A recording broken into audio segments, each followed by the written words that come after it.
ಸಾಲಿಗ್ರಾಮದಲ್ಲಿ ಅದ್ದೂರಿ ಬಸವ ಜಯಂತಿ ದಸರಾ ವೈಭವ. ಸಾವಿರಾರು ಸಂಖ್ಯೆಯಲ್ಲಿ ಪೂರ್ಣಕುಂಭ ಕಳಸ ಹೊತ್ತ ಮಹಿಳೆಯರು.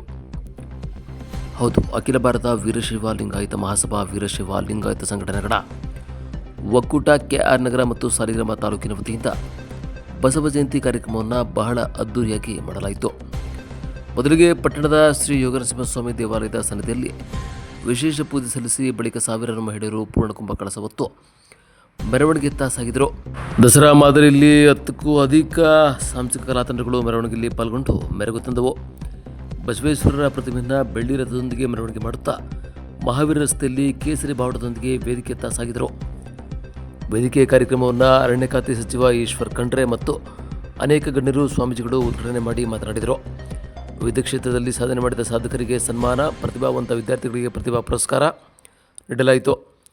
ಕಾರ್ಯಕ್ರಮದಲ್ಲಿ ಅರಣ್ಯ ಸಚಿವ ಈಶ್ವರ್ ಖಂಡ್ರೆ, ಸುತ್ತೂರು ಶಿವರಾತ್ರಿ ದೇಶಿಕೇಂದ್ರ ಸ್ವಾಮೀಜಿ, ಸಿದ್ಧಗಂಗಾ ಮಠದ ಸಿದ್ಧಲಿಂಗ ಸ್ವಾಮೀಜಿ ಸೇರಿದಂತೆ ಹಲವಾರು ಸ್ವಾಮೀಜಿಗಳು, ಶಾಸಕ ಡಿ ರವಿಶಂಕರ್, ಮಾಜಿ ಸಚಿವ ಮಾಧುಸ್ವಾಮಿ, ಸಾರಾ ಮಹೇಶ್, ಗುಂಡ್ಲುಪೇಟೆ ಶಾಸಕ ಗಣೇಶ್ ಪ್ರಸಾದ್, ವಿಧಾನ ಪರಿಷತ್ ಸದಸ್ಯ ಎಚ್ ವಿಶ್ವನಾಥ್, ಮಂಜೇಗೌಡ, ಅಖಿಲ ಭಾರತ ವೀರಶೈವ ಲಿಂಗಾಯತ ಮಹಾಸಭಾ ರಾಜ್ಯಾಧ್ಯಕ್ಷ ಶಂಕರ್ ಬಿದ್ರೆ, ಅಖಿಲ ಭಾರತ ವೀರಶೈವ ಲಿಂಗಾಯತ ಮಹಾಸಭಾ ಹಾಗೂ ವೀರಶೈವ ಲಿಂಗಾಯತ ಸಂಘಟನೆಗಳ ಅಧ್ಯಕ್ಷ ಹಾಡ್ಯ ಮಾದೇವಸ್ವಾಮಿ, ಶರಣ ಸಾಹಿತ್ಯ ಪರಿಷತ್ ಅಧ್ಯಕ್ಷ ಸಿಪಿ ರಮೇಶ್ ಕುಮಾರ್, ಜಿಲ್ಲಾ ಪಂಚಾಯತಿ ಮಾಜಿ ಉಪಾಧ್ಯಕ್ಷ ಚೆನ್ನಬಸಪ್ಪ, ಅಖಿಲ ಭಾರತ ವೀರಶೈವ ಮಹಾಸಭಾ ಅಧ್ಯಕ್ಷ ಕೆಂಪರಾಜು, ಖಜಂಚಿ ಪಶುಪತಿ ಜಗದೀಶ್, ಸರಗೂರು ಶಿವು, ಅಖಿಲ ಭಾರತ ವೀರಶೈವ ಮಹಾಸಭಾ ನಿರ್ದೇಶಕರು ಮತ್ತು ಒಕ್ಕೂಟದ ಮಾಜಿ ಖಜಂಚಿ ದಡದಳ್ಳಿ ನಟರಾಜ್, ತೇಜೋಮೂರ್ತಿ, ತಂದ್ರೆ ದಿಲೀಪ್, ಕೆಡಗ ನಟರಾಜ್, ಸತೀಶ್, ಗಾಯನಹಳ್ಳಿ ನಟರಾಜ್, ದಡದಳ್ಳಿ ಮಹೇಂದ್ರ, ತಂದ್ರೆ ಅಂಕನಹಳ್ಳಿ ಬಸವರಾಜು ಸೇರಿದಂತೆ ಸಾವಿರಾರು ಸಂಖ್ಯೆಯಲ್ಲಿ ಭಕ್ತರು ಆಗಮಿಸಿದರು.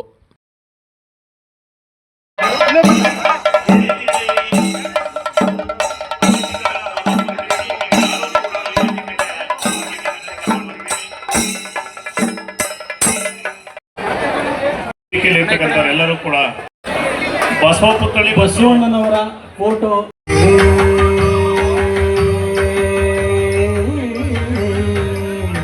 ಸಂತತಮಹಂ ನಂದಿ ಕುಂಜರ ಮುಖಂ ಅಂತಕಾಂತಕ ಸುತಂ ಶಿವ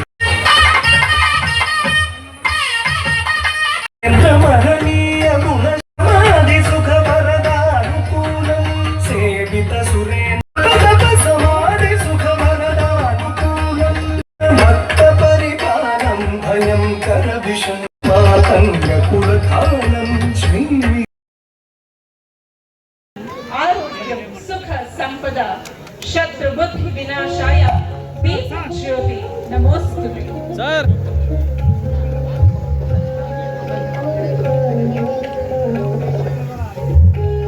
दीपन ज्योति परब्रह्म दीपन ज्योति जनार्दन दीपेन हरते पापम संध्या दीपम नमोस्तुते. ಮಾರ್ಗದರ್ಶಕರು ಹಾಗೂ ರಾಜ್ಯದ ಅರಣ್ಯ ಸಚಿವರಾದ ಈಶ್ವರ್ ಖಂಡ್ರೆ ಅವರೇ ಹಾಗೂ ಈ ಕಾರ್ಯಕ್ರಮದಲ್ಲಿ ಪ್ರತಿಭೆ ಪುರಸ್ಕಾರ ಕೊಡಲಿಕ್ಕೆ ಆಗಮಿಸಿರುವ ಶಂಕರ್ ಬಿದ್ರೆ ಹಾಗೂ ಹಿರಿಯರು, ವಿಧಾನ ಪರಿಷತ್ ಸದಸ್ಯರಾದ ವಿಶ್ವ ಏನು ನಮ್ಮ ಕರ್ನಾಟಕ ಭಾಗದಲ್ಲಿ ಎಲ್ಲ ಕಡೆ ನಮ್ಮ ಸಮಾಜದವರು ಹೆಚ್ಚಿನ ಸಂಖ್ಯೆಯಲ್ಲಿ ಇದ್ದಾರೆ. ಅಲ್ಲೆಲ್ಲ ಇವತ್ತು ಬಸವ ಭವನಗಳಾಗಿರ್ಬೋದು, ಬಸವ ಜಯಂತಿ ಕಾರ್ಯಕ್ರಮಗಳಾಗಿರ್ಬೋದು ಹೆಚ್ಚಿನ ರೀತಿಯಲ್ಲಿ ನಡೀತಿದೆ.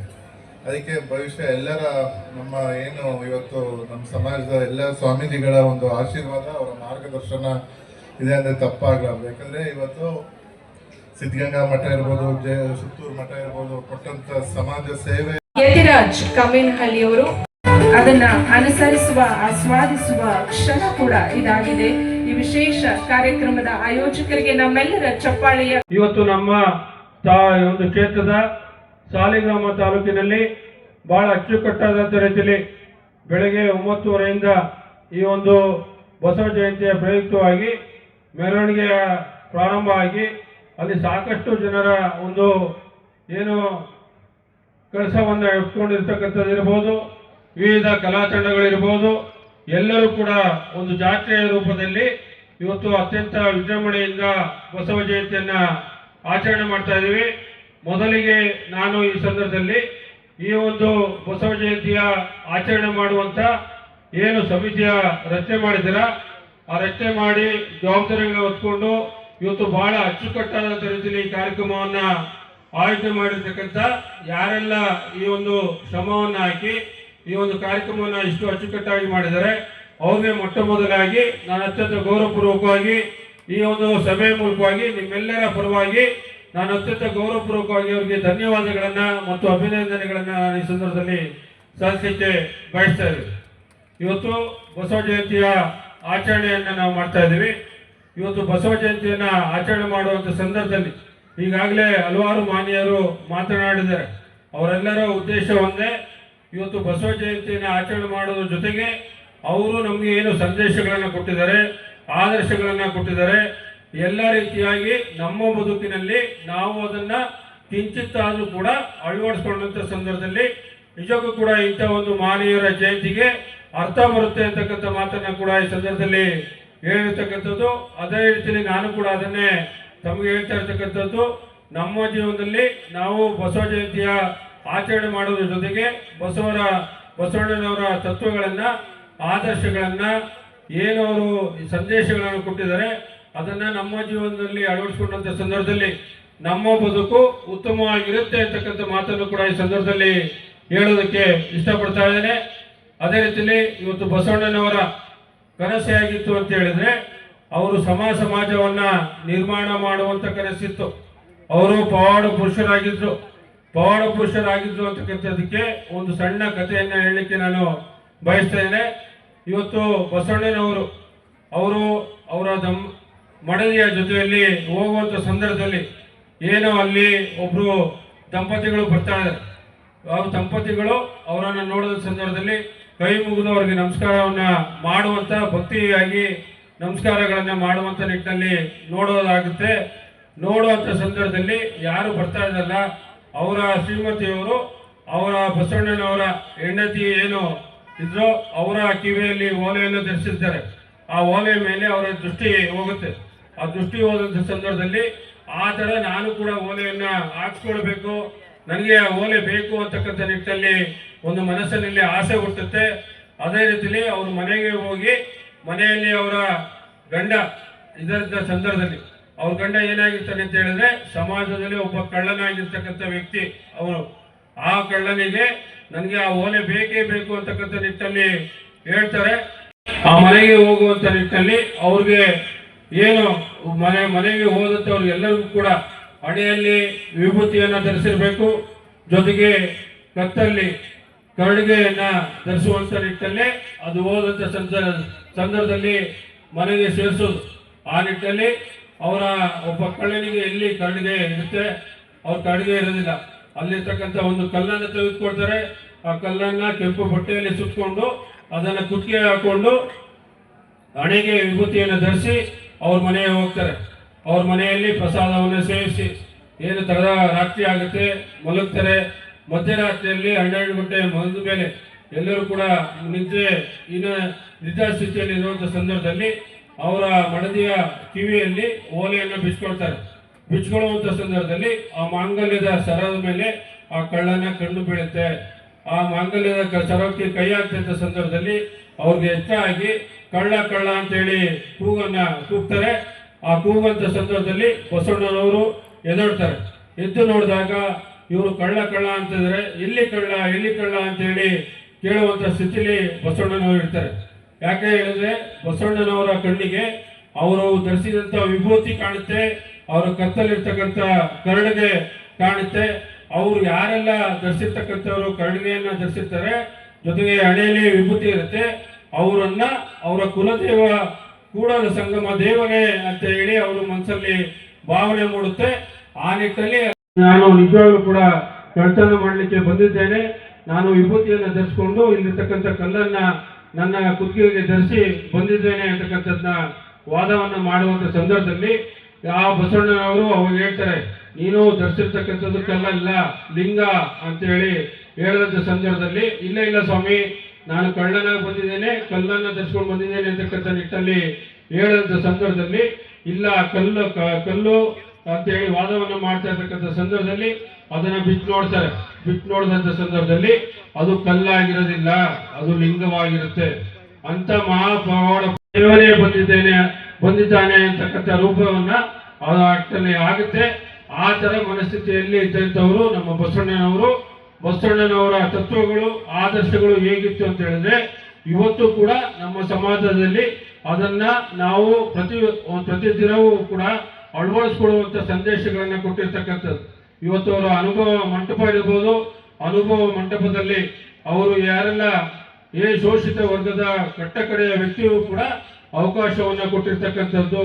ಆ ಒಂದು ಅನುಭವ ಮಂಟಪದಲ್ಲಿ ಅವರ ಧಾರೆಗಳನ್ನ ಮಂಡಿಸುವಂಥದ್ದು ಕೊಟ್ಟಿರ್ತಕ್ಕಂಥದ್ದು. ಇದರ ಜೊತೆಗೆ ಅಂದಿನ ಒಂದು 12ನೇ ಶತಮಾನದಲ್ಲಿ ಇವತ್ತು ಸಮಾಜವನ್ನ ನಿರ್ಮಾಣ ಮಾಡಬೇಕು, ಗಂಡಸರು ಹೆಂಗಸರು ಇಬ್ರು ಕೂಡ ಸಮಾನವಾಗಿ ಬದುಕಬೇಕು ಅಂತಕ್ಕಂಥ ನಿಟ್ಟಿನಲ್ಲಿ ಪ್ರತಿಭಾಸಿದಂತಹ ಮಹಾನ್ ವ್ಯಕ್ತಿ ಅವರು ಕೊಟ್ಟಿರ್ತಕ್ಕಂಥದ್ದು ಸಂದೇಶ ಏನಂತ ಹೇಳಿದ್ರೆ ಇವತ್ತು ಪ್ರತಿಯೊಬ್ಬರು ಕೂಡ ಇಷ್ಟಲಿಂಗವನ್ನ ಧರಿಸಬೇಕು ಅಂತಕ್ಕಂಥ ನಿಟ್ಟಿನಲ್ಲಿ ಹೇಳಿರ್ತಕ್ಕಂಥದ್ದು. ಇಷ್ಟಲಿಂಗ ಕೇವಲ ಪುರುಷರು ಧರಿಸ್ತಾರ ಹೇಳಿ? ಪುರುಷರ ಜೊತೆಯಲ್ಲೂ ಕೂಡ ಹೆಂಗಸರು ಧರಿಸಿ ಪ್ರತಿನಿತ್ಯವೂ ಕೂಡ ಪೂಜೆಯನ್ನು ಮಾಡುವಂತ ನಿಟ್ಟಿನಲ್ಲಿ ಮಾಡ್ತಾ ಇದೀವಿ ಅಂತಾನೆ. ಆ ನಿಟ್ಟಿನಲ್ಲಿ ಇವತ್ತು ಏನು ನಾವು ಸಮಾಜವನ್ನು ನಿರ್ಮಾಣ ಮಾಡಬೇಕು, ಜೊತೆಗೆ ಮಹಿಳೆಯರು ಕೂಡ ಸಮಾಜದಲ್ಲಿ ಸಮಾನತೆಯ ಹಲವಾರು ರೀತಿಯ ಧ್ವನಿಗಳು ಬರ್ತಾ ಇರ್ತಕ್ಕಂಥದ್ದನ್ನ ನಾವು ನೋಡಿದ್ದೇವೆ. ಆ ನಿಟ್ಟಿನಲ್ಲಿ ಇವೆಲ್ಲವೂ ಕೂಡ ನಾವು ಈ ಸಂದರ್ಭದಲ್ಲಿ ಪ್ರಸ್ತುತ ನಮ್ಮ ಸಮಾಜದಲ್ಲಿ ಅಳವಡಿಸಿಕೊಳ್ಳುವಂತ ನಿಟ್ಟಿನಲ್ಲಿ ಆಗಬೇಕು. ಆ ನಿಟ್ಟಿನಲ್ಲಿ ನೀವೆಲ್ಲ ಮಾಡ್ತೀರಾ ಅಂತಕ್ಕಂಥ ವಿಶ್ವಾಸ ನಮಗಿದೆ. ಅದೇ ತರದಲ್ಲಿ ಇವತ್ತು ರಾಜಕಾರಣಿಗಳು ಆಗಿ ನಾವು ಇವತ್ತು ನಾನು ಬೇರೆ ಅವ್ರು ಬೇರೆ ಅಂತ ಹೇಳಿ ಜಾತಿಗಳನ್ನ ಬೇರೆ ಬೇರೆ ವಿಂಗಡಿಸುವ ಎಲ್ಲ ಯಾವುದೇ ಜಾತಿಯಲ್ಲಿ ಹುಟ್ಟಿರ್ಬೋದು, ಯಾವುದೇ ಧರ್ಮದವರಾಗಿರ್ಬೋದು, ಕೊನೆಗೆ ವಿಲೀನ ಆಗೋದು ದೇವರಲ್ಲಿ. ನಾವೆಲ್ಲರೂ ಕೂಡ ದೇವರ ಮಕ್ಕಳು ಅಂತಕ್ಕಂಥ ನಿಟ್ಟಿನಲ್ಲಿ ಬಸವಣ್ಣನವರ ಭಾವನೆ. ಆ ನಿಟ್ಟಿನಲ್ಲಿ ಇವತ್ತು ನಮ್ಮ ಸಮಾಜದಲ್ಲಿ ಹಲವಾರು ಜಾತಿಯವರು ಇದ್ದಾರೆ, ಹಲವಾರು ಧರ್ಮದವರು ಇದ್ದಾರೆ. ನಾವೆಲ್ಲರೂ ಕೂಡ ಒಂದೇ ಅಂತಕ್ಕಂಥ ನಿಟ್ಟಿನಲ್ಲಿ ಆಗುವಂತ ನಿಟ್ಟಿನಲ್ಲಿ ಮಾಡಬೇಕು. ಆ ಥರದಲ್ಲಿ ನಾವೆಲ್ಲ ಸೇರಿ ಮಾಡೋಣ ಅಂತಕ್ಕಂಥ ಮಾತನ್ನು ಕೂಡ ಈ ಸಂದರ್ಭದಲ್ಲಿ ಹೇಳೋದಕ್ಕೆ ಇಷ್ಟಪಡ್ತಾ ಇದ್ದೇನೆ. ಅದೇ ರೀತಿಯಲ್ಲಿ ಇವತ್ತು ನಮ್ಮ ಕೃಷ್ಣರಾಜನಗರ ವಿಧಾನಸಭಾ ಕ್ಷೇತ್ರದಲ್ಲಿ ಅವಕಾಶವನ್ನು ಕಳಿಸ್ಕೊಟ್ಟಿದ್ದೀರಾ. ಇವತ್ತು ನನ್ನ ಮೇಲೆ ದೊಡ್ಡ ಮಟ್ಟದ ಜವಾಬ್ದಾರಿ ಇದೆ. ಸಮಾಜವನ್ನ ಮುನ್ನಡೆಸುವಂಥದ್ದು, ಸಮಾಜವನ್ನು ನಮ್ಮ ಜೊತೆಯಲ್ಲಿ ತೆಗೆದುಕೊಂಡು ಹೋಗುವಂಥದ್ದು ಎಲ್ಲ ರೀತಿಯಾಗಿ ಜವಾಬ್ದಾರಿ ನನಗಿದೆ. ಅವೆಲ್ಲವನ್ನು ಕೂಡ ಮುಂದಿನ ದಿನಗಳಲ್ಲಿ ಮಾಡಿಕೊಡ್ತೇನೆ ಅಂತಕ್ಕಂಥ ಮಾತನ್ನು ಕೂಡ ಈ ಸಂದರ್ಭದಲ್ಲಿ ಹೇಳೋದಕ್ಕೆ ನಾನು ಇಷ್ಟಪಡ್ತಾ ಇದ್ದೇನೆ. ಅದನ್ನ 100ಕ್ಕೆ 100 ನಿಮ್ಮೆಲ್ಲರ ಋಣವನ್ನ ತೀರಿಸುವಂತ ಕೆಲಸವನ್ನ ನಾನು ಮಾಡ್ತೇನೆ ಅಂತಕ್ಕಂಥ ಮಾತನ್ನ ಈ ಸಂದರ್ಭದಲ್ಲಿ ಹೇಳೋದಕ್ಕೆ ನಾನು ಇಷ್ಟಪಡ್ತಾ ಇದ್ದೇನೆ. ಆ ನಿಟ್ಟಿನಲ್ಲಿ ಈ ಒಂದು ಸಂದರ್ಭದಲ್ಲಿ ನನ್ನನ್ನು ಅತ್ಯಂತ ಪ್ರೀತಿಯಿಂದ ಬರಮಾಡಿಕೊಂಡು ತಾವೆಲ್ಲ ಇಷ್ಟು ಪ್ರೀತಿ ಅಭಿಮಾನವನ್ನು ಪ್ರೀತಿ ಅಭಿಮಾನಕ್ಕೆ ಯಾವತ್ತೂ ಕೂಡ ಈ ರವಿಶಂಕರ್ ಚಿರಋಣಿಯಾಗಿರ್ತಾನೆ. ನಿಮ್ಮ ಜೊತೆಯಲ್ಲಿ ಎಂದೆಂದಿಗೂ ಕೂಡ ನಾನು ನಿಮ್ಮ ಜೊತೆಯಲ್ಲಿ ಒಬ್ಬ ಸಾಮಾನ್ಯ ಕಾರ್ಯಕರ್ತನಾಗಿ, ಒಬ್ಬ ಸೇವಕನಾಗಿ ನಿಮ್ಮ ಮುಂದೆ ನಾನು ಇರ್ತೇನೆ ಅಂತಕ್ಕಂಥ ಮಾತನ್ನ ನಾನು ಈ ಸಂದರ್ಭದಲ್ಲಿ ಹೇಳೋದಕ್ಕೆ ಇಷ್ಟಪಡ್ತಾ ಇದ್ದೇನೆ. ನಿಮ್ಮ ಜೊತೆಯಲ್ಲಿ ಯಾವತ್ತೂ ಕೂಡ ನಾನು ಸಾಯೋದಕ್ಕೂ ಕೂಡ ನಿಮ್ಮ ಜೊತೆಯಲ್ಲಿ ನಿಮ್ಮ ಒಬ್ಬ ಸದಸ್ಯನಾಗಿ ನಾನು ಇರ್ತೇನೆ ಅಂತಕ್ಕಂಥ ಮಾತನ್ನ ಈ ಸಂದರ್ಭದಲ್ಲಿ ಹೇಳಿ ನಿಮ್ಮೆಲ್ಲರಿಗೂ ಕೂಡ ನಮಸ್ಕಾರಗಳನ್ನ, ಶರಣ ಬಂಧುಗಳಿಗೆ ಶರಣಾರ್ಥಿಗಳನ್ನ, ರೇಣುಕಾದಿ ಆಚಾರ್ಯರನ್ನು, ಪರಮ ಪೂಜ್ಯ ಹಾನಗಲ್ಲು ಕುಮಾರೇಶ್ವರರನ್ನು ಎಲ್ಲ ಈ ಕಾರ್ಯಕ್ರಮದ ದಿವ್ಯ ಸಾನ್ನಿಧ್ಯ ವಹಿಸಿರುವ ನಾವೆಲ್ಲ ನಮ್ಮ ಭಾಗದಲ್ಲಿ ಬಸವ ಜಯಂತಿ ಆಚರಣೆ ಮಾಡ್ತೀವಿ. ಅದು ಕಲ್ಯಾಣ ಕರ್ನಾಟಕದಲ್ಲಿ ಏನು ಬಸವ ಕಲ್ಯಾಣ ನಾ ಭಾಗದಿಂದನೇ ಬಂದಿದ್ದೇನೆ. ಇವತ್ತೇನು ಬಸವಣ್ಣನವರ ಕಾರ್ಯಕ್ಷೇತ್ರ 900 ವರ್ಷಗಳ ಹಿಂದೆ ಏನೊಂದು ಬಸವ ಕಲ್ಯಾಣದಲ್ಲಿ ಬೀದರ್ ಜಿಲ್ಲೆ ಸಮಾಜ ಧಾರ್ಮಿಕ ಕ್ರಾಂತಿ ಮಾಡ್ತಾರೆ, ಅಲ್ಲಿಂದಲೇ ಬಂದಿದ್ದೇನೆ. ಈ ಭಾಗದಲ್ಲಿ ಮೈಸೂರಿನಲ್ಲಿ ವಿಶೇಷವಾಗಿ ನೀವು ಈ KR ನಗರ ಸಾಲಿಗ್ರಾಮದಲ್ಲಿ ಎಲ್ಲರೂ ಸೇರಿಕೊಂಡು ಇಷ್ಟೊಂದು ವಿಜೃಂಭಣೆಯಿಂದ ಸಡಗರ ಸಂಭ್ರಮದಿಂದ ಬಹಳ ಅರ್ಥಪೂರ್ಣವಾಗಿ ಅದರಲ್ಲಿ ಪರಮ ಪೂಜ್ಯ ಸುತ್ತೂರು ಶ್ರೀಗಳಿಗೆ, ತುಮಕೂರು ಶ್ರೀಗಳಿಗೆ, ಎಲ್ಲಾ ಶ್ರೀಗಳಿಗೆ ಇಲ್ಲಿಗೆ ನಂತರ ಈ ಒಂದು ಬಸವ ಜಯಂತಿ ಆಚರಣೆಯನ್ನು ಮಾಡ್ತಾ ಇದ್ದೀರಿ. ಅದಕ್ಕೆ ನಿಮ್ಮೆಲ್ಲರಿಗೆ, ಆಯೋಜಕರಿಗೂ ತಮ್ಮೆಲ್ಲರಿಗೂ ಎಷ್ಟೇ ಪ್ರಶಂಸೆ ಮಾಡಿದ್ರು ಕಡಿಮೆನೇ ಇದೆ. ಅದಕ್ಕೆ ನಾನು ನನ್ನ ವತಿಯಿಂದ ನಿಮ್ಮೆಲ್ಲರಿಗೆ ಹಾರ್ದಿಕ ಅಭಿನಂದನೆ ಮತ್ತು ಶುಭಾಶಯಗಳನ್ನು ಕೊಡ್ತಾ ಇದ್ದೇನೆ.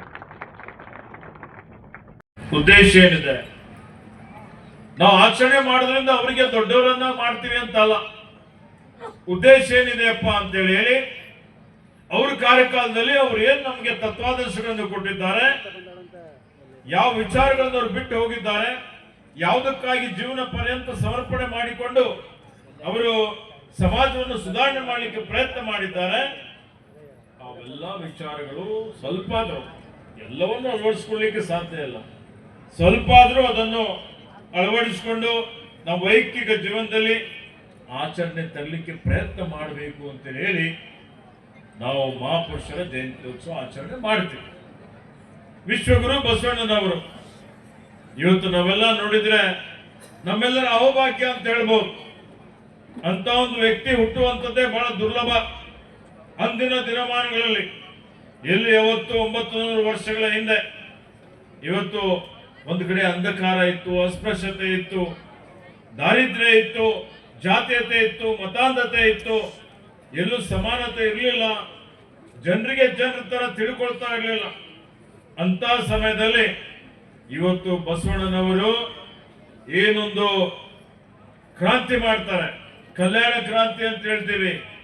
ಆ ಕ್ರಾಂತಿಯ ಉದ್ದೇಶ ಏನಪ್ಪ, ಅವರ ತತ್ವಗಳೇನಿದೆ, ಇವತ್ತು ಪ್ರತಿಯೊಬ್ಬರಿಗೂ ಸ್ವಾತಂತ್ರ್ಯ ಸಿಗಬೇಕು, ಪ್ರತಿಯೊಬ್ಬರಿಗೂ ಸಮಾನತೆ ಇರಬೇಕು, ಮತ್ತೆ ಕಾಯಕ, ದಾಸೋಹ, ಸಹೋದರತ್ವ, ಸಹಬಾಳ್ವೆಯ ತಳದಿ ಮೇಲೆ ಸುಂದರವಾದಂತಹ ಭವ್ಯವಾದಂತಹ ಸಮಾಜ ನಿರ್ಮಾಣ ಮಾಡಬೇಕು ಅಂತ ಹೇಳಿ ಶರಣರ ತಂಡವನ್ನೇ ಕಟ್ಟಿಕೊಂಡು ಅವರು ಒಂದು ರೀತಿಯ ಬದಲಾವಣೆ, ಪರಿವರ್ತನೆ, ಒಂದು ಕ್ರಾಂತಿಯನ್ನು ಮಾಡ್ತಾರೆ.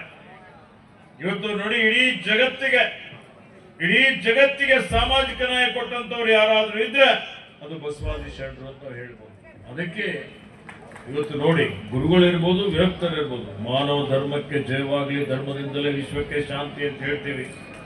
ಸಕಲ ಜೀವಾತ್ಮರಿಗೆ ನೇಸನ್ನೇ ಬಯಸಿದ ಬಸವಾದಿ ಶರಣರು ಸರ್ವರಿಗೂ ಸಮಬಾಳು ಸಮಪಾಲು ಅಂತ ಹೇಳಿ ಪ್ರತಿಯೊಬ್ಬರಿಗೂ ಒಳ್ಳೆದಾಗಲಿ ಅನ್ನುವಂಥದ್ದು, ಎಲ್ರಿಗೂ ತಮ್ಮ ತಮ್ಮ ಪಾಲು ಸಿಗಬೇಕು ಅನ್ನುವಂಥದ್ದು ಅವ್ರು ಹೇಳಿದಂಥದ್ದು. ಇವತ್ತು ನೋಡಿ, ವಚನ ಸಾಹಿತ್ಯದಲ್ಲಿ ಎಲ್ಲವೂ ಇದೆ. ನೀವು ಒಂದೊಂದು ವಚನಗಳು ಕೇಳಿದ್ರೆ ಇವತ್ತು ನಿಮ್ಮಲ್ಲಿ ಆ ಪರಿವರ್ತನೆ ತಾನೇ ಬರ್ತದೆ. ಕಾಯಕವೇ ಕೈಲಾಸ ಅಂತ ಹೇಳ್ತಾರೆ ವಿಶ್ವಗುರು ಬಸವಣ್ಣನವರು. ಕಾಯಕಕ್ಕೆ, ವೃತ್ತಿಗೆ ಅಷ್ಟೊಂದು ಮಹತ್ವವನ್ನು ಕೊಟ್ಟಿದ್ರು.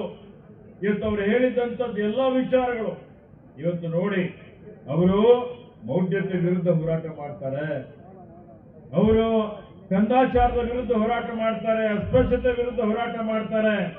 ಇಲ್ಲಿ ಬಹಳ ಜನ ನಮ್ಮ ಅಕ್ಕ ತಂಗಿಯರೆಲ್ಲ ಕೂತಿದ್ದೀರಿ. ಇಡೀ ಜಗತ್ತಿನಲ್ಲಿ ಪ್ರಪ್ರಥಮವಾಗಿ ಮಹಿಳೆಯರಿಗೆ ಯಾರಾದರೂ ಸ್ವಾತಂತ್ರ್ಯ ಕೊಟ್ಟಿದ್ದಾರೆ ಅಂತ ಹೇಳಿದ್ರೆ ಮಹಿಳೆಯರಿಗೆ ಮಹಾದೇವಿ ಅಂತ ಎಲ್ಲಕ್ಕಿಂತ ಒಂದು ಉನ್ನತವಾದಂತಹ ಸ್ಥಾನ ಕೊಟ್ಟು ಅಂದಿನ ಜನಮಾನಗಳು ದೇವಾಲಯಗಳು ಸಹಿತ ಪ್ರವೇಶ ಇರಲಿಲ್ಲ, ಶೂದ್ರರು ಅಂತ ಹೇಳಿ ಹೊರಗಡೆ ಇಟ್ಟಿದ್ರು. ಅಂತ ಸಮಯದಲ್ಲಿ ಅನುಭವ ಮಂಟಪದ ಮುಖಾಂತರ ಇವತ್ತು ಅವರು ಅನೇಕ ಜನ ಮಹಿಳೆಯರು, ಅಕ್ಕ ಮಹಾದೇವಿ ಸೇರಿಕೊಂಡು ಸುಮಾರು ಜನ 30-40 ಮಹಿಳೆಯರು ವಚನಕಾರ್ತಿಯರಿದ್ದಾರೆ ಅಂತ ಹೇಳಿ ಇತಿಹಾಸ ಹೇಳ್ತದೆ. ಅಂತವರಿಗೆ ಅಂದಿನ ದಿನಮಾನಗಳಲ್ಲೇ ಸ್ವಾತಂತ್ರ್ಯವನ್ನು ಕೊಟ್ಟಂತವರು ಆ ಮಹಿಳೆಯರು. ಯಾರಿಗಾದ್ರೂ ಇವತ್ತು ಸ್ಮರಿಸಬೇಕು ಅಂತ ಹೇಳಿದ್ರೆ ಅದು ವಿಶ್ವಗುರು ಬಸವಣ್ಣನವರಿಗೆ ಸ್ಮರಿಸಬೇಕು ಅನ್ನೋ ಮಾತನ್ನು ಅದಕ್ಕೆ ಆತ್ಮೀಯ ಅಂತೇಳಿ ಹೇಳಿ ಎಲ್ಲಕ್ಕಿಂತ ಅದನ್ನು ಆಚರಣೆಯಲ್ಲಿ ಅಕ್ಷರಶಃ ತಮ್ಮ ಜೀವನದಲ್ಲಿ ಅಳವಡಿಸಿಕೊಂಡು ಅವರು ಎಲ್ಲರಿಗಿಂತ ಶ್ರೇಷ್ಠ ಆದಂತಹ ವ್ಯಕ್ತಿ ಯಾರಪ್ಪ ಅಂತ ಹೇಳಿದ್ರೆ ವಿಶ್ವಗುರು ಬಸವಣ್ಣ ಆಲೋಚನೆ ಮಾಡಿ. ಅದಕ್ಕೆ ಆತ್ಮೀಯ ಬಂಧುಗಳೇ, ಇವತ್ತು ನೋಡಿ, ಇಡೀ ಜಗತ್ತಿನಲ್ಲಿ ನಾವು ಹೇಳ್ತೀವಿ ಪ್ರಜಾಪ್ರಭುತ್ವದ ಬುನಾದಿ ಅಂದ್ರೆ ಇವತ್ತು ನಮ್ಮ ಪಾರ್ಲಿಮೆಂಟ್, ಲೋಕಸಭೆ, ಮೊದಲನೇ ಲೋಕಸಭೆ ಅಂತ ಹೇಳ್ತೀವಿ, ಸಂಸತ್ತು ಅಂತ ಹೇಳ್ತೀವಿ. ಅದಕ್ಕೆ ಅನುಭವ ಮಂಟಪಕ್ಕೆ. ಆ ಅನುಭವ ಮಂಟಪದ ಮುಖಾಂತರ ಸಮಾಜದಲ್ಲಿ ಏನು 770 ಅಮರಗಳಂಗಳು, 770 ಶರಣರು, ವಿವಿಧ ವೃತ್ತಿ ಮಾಡುವಂತವರು, ಯಾರು ಕಸ ಗುಡಿಸುವವರಿದ್ದಾರೆ, ಯಾರು ಬಟ್ಟೆ ಒಗೆಯವರಿದ್ದಾರೆ, ಯಾರು ಇವತ್ತಿನ ದಿವಸ ಕ್ಷೌರಿಕರಿದ್ದಾರೆ, ಎಲ್ಲರನ್ನೂ ಅನುಭವ ಮಂಟಪದಲ್ಲಿ ಆಹ್ವಾನ ಮಾಡಿ ಎಲ್ಲರ ಅಭಿಪ್ರಾಯವನ್ನು ಪಡೆದುಕೊಂಡು ಸಮಾಜದಲ್ಲಿರುವಂತಹ ಓರೆಕೇರೆಗಳನ್ನು ತಿದ್ದುಪಡಿ ಮಾಡಿ ಇವತ್ತು ಸುಧಾರಣೆ ಮಾಡುವಂತ ಕೆಲಸ ಮಾಡಬೇಕು ಅಂತ ಹೇಳಿ ಅವತ್ತು ಆಲೋಚನೆ ಮಾಡಿದಂಥವ್ರು. ಇವತ್ತು ನೋಡಿ, ಇಂದಿನ ದಿನಮಾನಗಳಲ್ಲೂ ಕಷ್ಟ ಇದೆ, ಎಲ್ಲರಿಗೆ ಸೇರಿಸುವಂಥದ್ದು. ಈಗ ಅನುಭವ ಮಂಟಪ ಏನು ಪ್ರಜಾಪ್ರಭುತ್ವದ ಪರಿಕಲ್ಪನೆ ಅಂತ ಹೇಳ್ತೀವಿ, ಪ್ರಜಾಪ್ರಭುತ್ವದ ಬುನಾದಿ ಅಂತ ಹೇಳ್ತೀವಿ. ಈಗ ನಾವು ಬಸವ ಕಲ್ಯಾಣದಲ್ಲಿ ಬೀದರ್ ಜಿಲ್ಲೆ ಉಸ್ತುವಾರಿ ಮಂತ್ರಿನೂ ನಾನೇ ಇದ್ದೇನೆ. ನೂತನವಾಗಿ ಅನುಭವ ಮಂಟಪ ಕಟ್ಟಬೇಕು ಅಂತ ಹೇಳಿ ಎಲ್ಲಾ ಪೂಜ್ಯರ ಒಂದು ಅನಿಸಿಕೆ ಇತ್ತು. ಅಲ್ಲಿ ಹಿಂದೆ ಲಿಂಗಕ್ಕೆ ನಮ್ಮ ಚನ್ನಬಸವ ಪಟ್ಟದೇವರು, ನಮ್ಮ ತಂದೆಯವರಾದ ಪೂಜ್ಯ ಭೀಮಣ್ಣ ಖಂಡ್ರೆಯವರು ಇವತ್ತು ಒಂದು ಅನುಭವ ಮಂಟಪವನ್ನು ಮಾಡಿದ್ರು 81ರಲ್ಲಿ. ಯಾಕೆಂದ್ರೆ ಜಯಚಾಮರಾಜೇಂದ್ರ ಒಡೆಯರ್ ಬಂದು ಅದಕ್ಕೆ ಶಂಕುಸ್ಥಾಪನೆ ಆಗ್ತಾರೆ. ಬಿಡಿ ಜೊತೆಯವರು ಮುಖ್ಯಮಂತ್ರಿ ಇದ್ದಾಗ 66ನೇ ದಶಕದಲ್ಲೂ ಆಗ್ತಾರೆ, ಆಗಿರ್ಲಿಲ್ಲ. 81ರಲ್ಲಿ ಆಯ್ತು. ಅದಾದ್ಮೇಲೆ ಈಗ ನೂತನವಾಗಿ ಇವತ್ತಿಡೀ ಜಗತ್ತಿಗೆ ಒಂದು ಮಾದರಿಯಾಗಿ ಅನುಭವ ಮಂಟಪ ಕಟ್ಟಬೇಕು ಅಂತ ಹೇಳಿ ಹಿಂದೆ 2017-18ರಲ್ಲಿ ಇದೇ ನಮ್ಮ ನೆಚ್ಚಿನ ಮುಖ್ಯಮಂತ್ರಿಗಳಾದಂತ ಮಾನ್ಯ ಸಿದ್ದರಾಮಯ್ಯನವರು ಮುಖ್ಯಮಂತ್ರಿ ಆಗಿದ್ದಾಗ ಅವರು ಬಸವ ಕಲ್ಯಾಣ ಅಭಿವೃದ್ಧಿ ಪ್ರಾಧಿಕಾರದ ಅಧ್ಯಕ್ಷರಿದ್ದಾರೆ. ನಾನು ಅವತ್ತು ಪ್ರಸ್ತಾವನೆ ಮಾಡಿದೆ, ಅಲ್ಲಿ ಒಂದು ನೂತನ ಅನುಭವ ಮಂಟಪ ಕಟ್ಟೋಣ ಅಂತ ಹೇಳಿ. ಗೋರು ಚನ್ನಬಸಪ್ಪನವರ ಅಧ್ಯಕ್ಷತೆಯಲ್ಲಿ ಒಂದು ಇವತ್ತು ತಜ್ಞರ ಸಮಿತಿ ರಚನೆ ಮಾಡಿ ಅರವಿಂದ್ ಜತ್ತಿಯವರು ಎಲ್ಲರೂ ಇದ್ರು. ಅದರಲ್ಲಿ 2017-18ರಲ್ಲಿ ಅದಕ್ಕೆ ಒಂದು ಇವತ್ತು ಪ್ರಸ್ತಾವನೆ ಕೊಡ್ತಾರೆ. 700-650 ಕೋಟಿ ರೂಪಾಯಿ ಒಂದು ಯೋಜನೆ. ಆ ಅನುಭವ ಮಂಟಪ ಯಾವ ರೀತಿ ಇರಬೇಕು ಅಂತ ಹೇಳಿ ಲಿಂಗಾಕಾರದ್ದು ಆ 700 ಕೋಟಿ ರೂಪಾಯಿ ಯೋಜನೆಯನ್ನು ಇವತ್ತು ಅಂದು ನಾವು ಅಂಗೀಕಾರ ಮಾಡಿ ಆ ವರದಿಯನ್ನು ಮಾಡ್ತೀವಿ ಎಂದು ಘೋಷಣೆ ಮಾಡಿದ ಮೇಲೆ ಸರ್ಕಾರ ಬದಲಾವಣೆ ಆಗುತ್ತೆ. ಅದಾದ್ಮೇಲೆ ಸ್ವಲ್ಪ ವಿಳಂಬ ಆದ್ಮೇಲೆ ಮಾನ್ಯ ಯಡಿಯೂರಪ್ಪನವ್ರು ಬಂದ ಮೇಲೆ ಅನುದಾನ ಬರುತ್ತೆ, ಟೆಂಡರ್ ಆಗುತ್ತೆ. ಈಗ ಕಾಮಗಾರಿ ನಡೀತಾ ಇದೆ. ಇಲ್ಲಿವರೆಗೆ ನಮ್ಮ ಸರ್ಕಾರ ಬಂದ ಮೇಲೂ ಸುಮಾರು 150 ಕೋಟಿ ಅಂದ್ರೆ 350 ಕೋಟಿ ರೂಪಾಯಿ ವೆಚ್ಚ ಮಾಡಲಾಗಿದೆ. ಮುಂಬರುವಂತ ಒಂದು ಇವತ್ತು ಜೂನ್ ಒಳಗಾಗಿ ಮುಂದಿನ ಬಸವ ಜಯಂತಿ ಒಳಗಾಗಿ ಇವತ್ತು ಬಸವ ಕಲ್ಯಾಣದಲ್ಲಿ ನೂತನ ಅನುಭವ ಮಂಟಪ ಅದು ನಿರ್ಮಾಣ ಮಾಡಿ ಅದನ್ನು ಬಸವಭಕ್ತರಿಗೆ, ಈ ದೇಶದ, ಈ ರಾಷ್ಟ್ರದ, ಜಗತ್ತಿನ ಜನರಿಗೆ ಲೋಕಾರ್ಪಣೆ ಮಾಡ್ತೀವಿ ಅನ್ನುವಂತ ಮಾತನ್ನು ತಮ್ಮೊಂದಿಗೆ ಬರ್ತದೆ. ಅಲ್ಲಿ ಒಂದು ಶರಣ ಗ್ರಾಮ ಮಾಡಬೇಕು, ಅಲ್ಲಿ ಒಂದು ತರಬೇತಿ ಕೇಂದ್ರ ಮಾಡಬೇಕು. ಯಾರ್ಯಾರು ಬರೆದಿದ್ದಾರೆ ಅವೆಲ್ಲ ವಚನಗಳು ಒಂದೊಂದು ಕಂಬದ ಮೇಲೆ ಕೆತ್ತಿ ಇದ್ದಾವೆ. ನೋಡ್ತೀವಿ, ಪಟ್ಟಣಗಳು ನೋಡ್ತೀವಿ. ನನ್ನ ಮಗ ವಿದ್ಯಾಭ್ಯಾಸ ಮಾಡಲಿಕ್ಕೆ ವೃತ್ತಿಪರ ಕೋರ್ಸ್ ಮಾಡಬೇಕು ಅಂತ MBBSಗೆ ನಾವು ಕಳಿಸ್ತೀವಿ, ಅವನಿಗೆ ಎಂಜಿನಿಯರಿಂಗ್ ಮಾಡ್ಲಿಕ್ಕೆ ಕಳಿಸ್ತೀವಿ. ನಶೆ ತಗೋತಾ ಇದ್ದಾನೆ ಅಂತ ಗೊತ್ತಾಗುತ್ತೆ. ಧೂಮ್ರಪಾನ ಮಾಡುವಂಥದ್ದು, ಸರಾಯಿ ಕುಡಿಯುವಂಥದ್ದು, ದಾರಿ ತಪ್ಪುವಂಥದ್ದು, ಇದರಿಂದ ಇಡೀ ಸಮಾಜ, ಯುವ ಜನಾಂಗ ಒಂದು ಅತ್ಯಂತ ಶ್ರೀಮಂತವಾದಂತ ಸಂಸ್ಕೃತಿನೇ ನಾಶ ಆಗ್ತಾ ಇರ್ತಕ್ಕಂಥದ್ದು ನಾವು ನೋಡ್ತಾ ಇದ್ದೇವೆ. ಅವರಿಗೆ ಯಾರು ಸುಧಾರಣೆ ಮಾಡಬೇಕು, ಅವರಿಗೆ ಯಾರು ಇವತ್ತು ಸಂಸ್ಕಾರ ಕೊಡಬೇಕು, ಆ ಯುವಕರಿಗೆ ಮುಖ್ಯವಾಹಿನಿಯಲ್ಲಿ ತರುವಂತದ್ದು ಬಹಳ ಅವಶ್ಯಕತೆ ಇದೆ. ಆ ಕೆಲಸ ಇವತ್ತು ಪೂಜ್ಯರ ಮೇಲೆ ಬಹಳ ದೊಡ್ಡ ಜವಾಬ್ದಾರಿ ಇದೆ. ವ್ಯಸನಮುಕ್ತ ಸಮಾಜ ಅಂತ ಬರೀ ಹೇಳಿದ್ರೆ ಆಗೋದಿಲ್ಲ. ನಾವು ಅದರಲ್ಲಿ ಇವತ್ತು ಸಕ್ರಿಯವಾಗಿ ಕ್ರಿಯಾಶೀಲರಾಗಿ ನಾವು ಪಾಲ್ಗೊಳ್ಬೇಕಾಗ್ತದೆ. ಅದರ ಜೊತೆಯಲ್ಲಿ ಇವತ್ತು ಏನ್ ನಡೀತಾ ಇದೆ, ನಮ್ಮ ಎದುರುಗಡೆ ಏನೇನು ಸವಾಲುಗಳಿದ್ದಾವೆ ಬಹಳಷ್ಟು. ಇವತ್ತು ಜಾತಿಗಳಲ್ಲಿ, ಧರ್ಮಗಳಲ್ಲಿ ಒಡೆದಾಳುವ ನೀತಿಯನ್ನು ಅನುಸರಿಸುವಂಥದ್ದು, ಭಾವನಾತ್ಮಕ ವಿಷಯಗಳನ್ನು ಕೆರಳಿಸಿ ಇವತ್ತು ಏನು ಜನರಲ್ಲಿ ಒಂದು ಭಯ ಮೂಡಿಸುವಂಥದ್ದು, ಇದೆಲ್ಲವನ್ನು ನಿವಾರಣೆ ಮಾಡಬೇಕು ಅಂದ್ರೆ, ಯಾಕೆಂದ್ರೆ ಇಲ್ಲಿನಿಂದ ಎಲ್ಲಿ ನೋಡಿದಲ್ಲಿ ಜಗತ್ತಿನಾದ್ಯಂತ ಒಂದು ಕಡೆ ಯುದ್ಧಗಳು ನಡೀತಾ ಇದೆ, ಮಕ್ಕಳು ಸಾಯ್ತಾ ಇದ್ದಾರೆ, ಮಹಿಳೆಯರು ಸಾಯ್ತಾ ಇದ್ದಾರೆ, ಅತ್ಯಾಚಾರ ಆಗ್ತಾ ಇದೆ. ಯುಕ್ರೇನ್ ಅಲ್ಲಿ ತಗೊಳ್ರಿ, ಗಾಜಾದಲ್ಲಿ ತಗೊಳ್ರಿ, ಇವತ್ತು ಭಾರತ ಪಾಕಿಸ್ತಾನ ಯುದ್ಧನೇ ಸುಮಾರು ಕಡೆ ಸಂಘರ್ಷ ಇದೆ, ರಾಜ್ಯದಲ್ಲಿದೆ, ಎಲ್ಲ ಕಡೆ ಯಾವ ರೀತಿಯಲ್ಲಿ ನಡೀತಾ ಇದೆ. ಇದಕ್ಕೆಲ್ಲಾದ್ರೂ ಜನರಿಗೆ ಏನ್ ಬೇಕಾಗಿದೆ? ಜನರಿಗೆ ಶಾಂತಿ ಬೇಕು, ಸಮಾಧಾನ ಬೇಕು, ನೆಮ್ಮದಿ ಬೇಕು. ಆದ್ರೆ ನೆಮ್ಮದಿ, ಶಾಂತಿ ಕಡಿಮೆ ಆಗ್ತಾ ಇದೆ. ಬಸವಣ್ಣವರು ಏನ್ ಹೇಳಿದ್ದಾರೆ? ಮೌಢ್ಯದ ವಿರುದ್ಧ ಹೋರಾಟ ಮಾಡಬೇಕು ಅನ್ನುವಂತ ಆಲೋಚನೆ. ಅಂದ್ರೆ ಆಶೀರ್ವಾದ ಮಾಡಿದಿರಿ, ಪ್ರಾಮಾಣಿಕತೆಯಿಂದ ಸೇವೆ ಮಾಡ್ತಾ ಇದ್ದಾರೆ. ಹಿಂದೆ ಇದ್ದವರು ಸೇವೆ ಮಾಡಿದ್ದಾರೆ. ರವಿಶಂಕರ್ ಅವರು ಉತ್ತಮವಾಗಿ ಮಾಡ್ತಾ ಇದ್ದಾರೆ. ಬಸವ ಭವನ ಮಾಡಲಿಕ್ಕೆ ಇಲ್ಲಿ ಬಸವನ ತತ್ವಾದರ್ಶಗಳು ಪ್ರಸಾರ ಮಾಡಲಿಕ್ಕೆ ನಮ್ಮ ಕಡೆಯಿಂದ, ನನ್ನ ಕಡೆಯಿಂದ ಮಂತ್ರಿಯಾಗಿ ರವಿಶಂಕರ್ ಅವರು ನಮ್ಮ ಸರ್ಕಾರ ಕಡೆಯಿಂದ ಏನು ಸಹಕಾರ ಆಗಬೇಕಾಗಿದೆ ಅದೆಲ್ಲವನ್ನೂ ಮಾಡಲಿಕ್ಕೆ ನಾವು ಸಿದ್ಧರಾಗಿದ್ದೇವೆ ಅನ್ನುವಂಥ ಮಾತನ್ನು ತಮ್ಮ ಹೇಳಿಕೆ. ಇದೇ ರೀತಿಯಲ್ಲಿ ನಾನು ತಮ್ಮೆಲ್ಲರ ಒಂದು ಆಶೀರ್ವಾದ, ತಮ್ಮೆಲ್ಲರ ಸಹಕಾರ ನಮ್ಮೆಲ್ಲರ ಜೊತೆ ಇರಲಿ ಅನ್ನುವಂಥ ನಮ್ಮ ಕಡೆ ಅರಣ್ಯ ಇರೋದೇ ಬುದ್ಧಿ 2%, 3%, 5%ಗಿಂತ ಕಡಿಮೆ ಇದೆ. ಈ ಕಡೆ ಎಲ್ಲ 50%, 60% ಭಾಳ ಜಾಸ್ತಿ ಇದೆ. ಹೀಗಾಗಿ ಇವತ್ತು ಅರಣ್ಯ ಸಂರಕ್ಷಣೆ, ಪ್ರಕೃತಿ ಪರಿಸರ ಸಂರಕ್ಷಣೆ ಮಾಡುವಂಥದ್ದು ನಮ್ಮೆಲ್ಲರ ಆದ್ಯ ಕರ್ತವ್ಯವಾಗಿದೆ.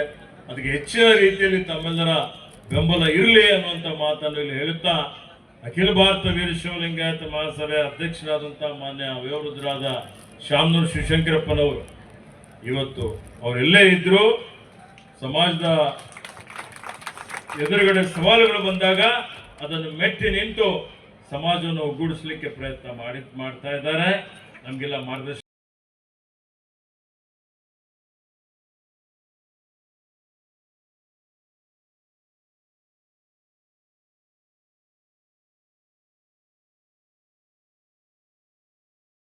ಈ ಆಗಸ್ಟ್ 10ನೇ ತಾರೀಕು 10 ವರ್ಷಗಳಿಂದ ನಾವು ನನ್ನ ಸ್ನೇಹಿತರಿಗೆ, ಆತ್ಮೀಯರಿಗೆ ಸ್ವಲ್ಪ ಒತ್ತಡ ಆಗುತ್ತೆ ಅಂತೇಳಿ ಹೊರಗಡೆ ಹೋಗ್ತಿದ್ದೋ. ಆದರೆ ಈ ಬಾರಿ 10ನೇ ತಾರೀಕೆ ಬಸವ ಜಯಂತಿ ಇಲ್ಲಿ ಆದದ್ರಿಂದ ನಾನು ಇಲ್ಲಿ ನಿಮ್ಮೆಲ್ಲರ ಆಶೀರ್ವಾದದಿಂದ ಇಲ್ಲೇ ಇರಬೇಕಾದಂಥ ಒಂದು ಅತ್ಯಂತ ಸಂತೋಷವಾದಂಥ ಒಂದು ಖುಷಿಯಾದ ಸಂಗತಿ ಆಯಿತು. ಈ ಸಂದರ್ಭದಲ್ಲಿ ನಾನಾದರೂ ತಮ್ಮೆಲ್ಲರಲ್ಲಿ ಕೈ ಮುಗಿದು ಪ್ರಾರ್ಥನೆ ಮಾಡೋದಿಷ್ಟ. ಸಚಿವರು ಇಲ್ಲೇ ಇದ್ದಾರೆ, ಆದರೆ ಇವತ್ತು ನಾವೆಲ್ಲರೂ ಇಲ್ಲಿ ಸೇರ್ಬೇಕಾದ್ರೆ, ಪೂಜ್ಯರ ಪಾದಸ್ಪರ್ಶ ಆಗಬೇಕಾದ್ರೆ ಇಲ್ಲಿಂದ ಕೃಷ್ಣರಾಜನಗರಕ್ಕೆ 40 ಕಿಲೋಮೀಟರ್ ಆಗುತ್ತೆ. ಕೊನೆ ಭಾಗದ ಹಳ್ಳಿಗಳ ರೈತರಿಗೆ, ವಿದ್ಯಾರ್ಥಿಗಳಿಗೆ, ಮತ್ತು ಈ ಭಾಗದಲ್ಲೂ ಕೂಡ KR ನಗರ ಮತ್ತು ಸಾಲಿಗ್ರಾಮ ಎರಡೂ ಕೂಡ ಸಮತೋಲನವಾಗಿ ಆರ್ಥಿಕವಾಗಿ ಅಭಿವೃದ್ಧಿ ಆಗಬೇಕು ಅನ್ನುವಂಥ ದೃಷ್ಟಿಯನ್ನು ಇಟ್ಕೊಂಡು ಇವತ್ತಿನ ಕೇಂದ್ರ ಸಚಿವರು, ಅವತ್ತಿನ ರಾಜ್ಯದ ಮುಖ್ಯಮಂತ್ರಿಗಳಾದಂಥ ಕುಮಾರಣ್ಣವರು ಈ ತಾಲೂಕನ್ನ ಕೇಂದ್ರವನ್ನಾಗಿ ಮಾಡ್ತಾರೆ. ಅವರ ಕೇಂದ್ರ ಸ್ಥಾನ ಮಾಡಿದ್ರಿಂದ ನಾವೆಲ್ಲರೂ ಕೂಡ ಇವತ್ತು ಬಂದು ಇಲ್ಲಿ ಕಾರ್ಯಕ್ರಮವನ್ನು ಮಾಡ್ತಾ ಇದ್ದೀವಿ. ಇಂತಹ ಒಂದು ಅಪರೂಪವಾದಂತಹ ಸಂದರ್ಭದಲ್ಲಿ ನಮ್ಮ ಈಶ್ವರ್ ಖಂಡ್ರೆ ಅವರು ಹೇಳಿದ್ರು, ಬಸವ ಭವನವನ್ನ ಕಂಪ್ಲೀಟ್ ಮಾಡಿಕೊಡ್ತೀನಿ ಅಂತ ಹೇಳಿ. ಅವರು ಬಸವರಾಜ ಬೊಮ್ಮಾಯಿ ಅವರು, ಲಾ ಮಿನಿಸ್ಟರ್ ಮಾಧುಸ್ವಾಮಿ ಅವರಿದ್ದಂಥ ಸಂದರ್ಭದಲ್ಲಿ ಕ್ಯಾಬಿನೆಟ್ ಅಲ್ಲಿ ಕೃಷ್ಣರಾಜನಗರಕ್ಕೆ ತೋಪಮ್ಮನ ದೇವಸ್ಥಾನದ ಹತ್ರ ಏನು ಬಸವ ಭವನಕ್ಕೆ ಮಂಜೂರಾತಿಯಾಗಿ ಕ್ಯಾಬಿನೆಟ್ ಅಲ್ಲಿ ತೀರ್ಮಾನ ಆಗಿದೆ, ಅದನ್ನ ತಾಂತ್ರಿಕವಾಗಿ ತಡೆ ಹಿಡಿದಿದ್ದೀರಿ. ಈಗಾಗಲೇ 2 ವರ್ಷ ಆಗಿದೆ. ನಾನು ಕೂಡ ಮನವಿ ಮಾಡ್ತಾ ಇದ್ದೀನಿ, ಅದನ್ನ ಬಿಡುಗಡೆ ಮಾಡಿ. ಈಗಾಗಲೇ ಆದೇಶ ಆಗಿರೋದ್ರಿಂದ ಅಲ್ಲೂ ಬಸವ ಭವನ ಆಗಲಿ. ಈಗಾಗಲೇ 1.25 ಕೋಟಿ ಹತ್ತತ್ರ ನಿಮ್ಮೆಲ್ಲರ ಸಹಕಾರದಿಂದ ಖರ್ಚು ಮಾಡಿದ್ದೀವಿ. ಆದರೆ ಕೃಷ್ಣರಾಜನಗರದಲ್ಲಿ ಇವತ್ತು ಪೂಜ್ಯರು ನೀವೆಲ್ಲರೂ ಏನಿಲ್ಲ ಆಗಮಿಸಿದಿರಿ, ಮುಂದಿನ ಬಸವ ಭವನ ಕೃಷ್ಣರಾಜನಗರದಲ್ಲೂ ಕೂಡ ಆಗಬೇಕು ಅನ್ನುವಂಥ ಆಸೆಯಿಂದ ನಾನೇ ನನ್ನ ವೈಯಕ್ತಿಕವಾಗಿ 1/2 ಎಕರೆ ಜಮೀನನ್ನ ಕೊಡುವಂತ ನಿಟ್ಟಿನಲ್ಲಿ ಇಲ್ಲಿ ಬಸವ ಭವನವನ್ನು ಮಾಡಲಿಕ್ಕೆ ತಾವು ಸಹಕಾರವನ್ನು ಕೊಡಿ, ಹಣವನ್ನ ನೀವು ಕೊಡಿ, ಜಾಗವನ್ನು ನಾನು ಕೊಡಕ್ಕೆ ಸಿದ್ಧ ಇದ್ದೀನಿ ಅನ್ನುವಂಥ ಮಾತನ್ನ ಈ ಸಂದರ್ಭದಲ್ಲಿ ಹೇಳ್ತಾ, ಸಾಮಾನ್ಯವಾಗಿ ನಾನು ಸೇರ್ತಿರ್ಲಿಲ್ಲ. ಮೊನ್ನೆ ಪೂಜ್ಯರು ನಮ್ಮ ಸುತ್ತೂರು ಶ್ರೀಗಳ ಒಂದು ಕಾರ್ಯಕ್ರಮದಲ್ಲಿ ನನಗೆ ಸ್ವಲ್ಪ ಏರು ಧ್ವನಿನಲ್ಲೇ ನನಗೆ ಸೂಚನೆಯನ್ನು ಕೊಟ್ಟರು. ಮುಂದಿನ ಕಾರ್ಯಕ್ರಮಗಳಲ್ಲಿ ನೀನು ಭಾಗಿಯಾಗಬೇಕು ಅಂತೇಳಿ ನಿಮ್ಮೆಲ್ಲರ ಆಶೀರ್ವಾದದಿಂದ ಇವತ್ತು ಮತ್ತೊಮ್ಮೆ ಈ ಕಾರ್ಯಕ್ರಮಕ್ಕೆ ಆಗಮನವನ್ನು ಮಾಡುವಂಥದ್ದನ್ನು ಮಾಡಿದ್ದೀರಿ. ಇವತ್ತು ಕುಮಾರಣ್ಣವರು ಕೂಡ ಬರ್ತಿದ್ರು. ಇವತ್ತು ನರೇಂದ್ರ ಮೋದಿಜಿಯವರು ಬೆಂಗಳೂರಿನಲ್ಲಿ ಬಂದಿರೋದ್ರಿಂದ ಕುಮಾರಣ್ಣವರು ಬರ್ಲಿಕ್ಕಾಗಿಲ್ಲ. ಮುಂದಿನ ದಿನಗಳಲ್ಲಿ ಖಂಡಿತವಾಗಿ ಬರ್ತಾರೆ ಎನ್ನುವಂಥ ಮಾತುಕತೆ ಅವರಿಗೆ ಮನವಿಯನ್ನು ಮಾಡಿ ಎಲ್ಲವೂ ಕೂಡ ಕಂಪ್ಲೀಟ್ ಆಗಿದೆ. ಅದು ಹಿಂದೆ ಬಿಜೆಪಿ ಸರ್ಕಾರ ತಗೊಂಡಂತ ನಿರ್ಣಯ ಅಂತ ಹೇಳಿ ಕೆಲವನ್ನ ತಡೆ ಹಿಡಿದಿರೋ ಜೊತೆನಲ್ಲಿ ಇದು ತಡೆ ಹಿಡಿದಿದೆ. ಅದನ್ನ ದಯಮಾಡಿ ನೀವು ಮಂಜೂರಾತಿ ಆಗೋಗಿರೋದನ್ನ ಬಿಡುಗಡೆ ಮಾಡಿಸ್ಕೊಡುವಂತ ಕೆಲಸನ ಮಾಡಿ ಅಂತ ಹೇಳಿ ತಮ್ಮೆಲ್ಲರಿಗೆ ನಮಸ್ಕಾರ ಮಾಡಿ ಪೂಜ್ಯರ ಅನುಮತಿಯನ್ನ ಪಡೆದು ನನಗೆ ಸಂಜೆ 6:30ಗೆ ಫ್ಲೈಟ್ ಇದೆ. ಎಲ್ಲರನ್ನ ಅಧ್ಯಕ್ಷರ ಮತ್ತೆ ಈ ವೇದಿಕೆ ಇರ್ತಕ್ಕಂಥ ಎಲ್ಲರ ಅನುಮತಿ ಪಡೆದು ನಾನು ಇಲ್ಲಿ ಹೊರಡ್ತಾ ಇದ್ದೀನಿ.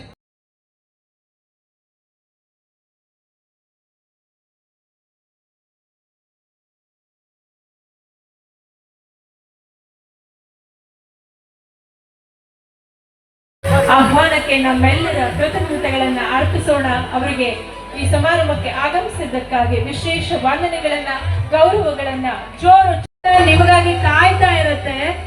ದಯಮಾಡಿ ತಾವೆಲ್ಲರೂ ಕೂಡ ಇನ್ನು ಸ್ವಲ್ಪ ಹೊತ್ತು ನೀವು ಶಾಂತರಾಗಿ ಕುಳಿತು ಕಾರ್ಯಕ್ರಮಕ್ಕೆ ಸಹಕಾರ ನೀಡಬೇಕು ಅಂತ ಹೇಳಿ ವೇದಿಕೆಯನ್ನ ತೆರವುಗೊಳಿಸಬೇಕು. ಆದಷ್ಟು ಬೇಗ ಕಾರ್ಯಕ್ರಮವನ್ನ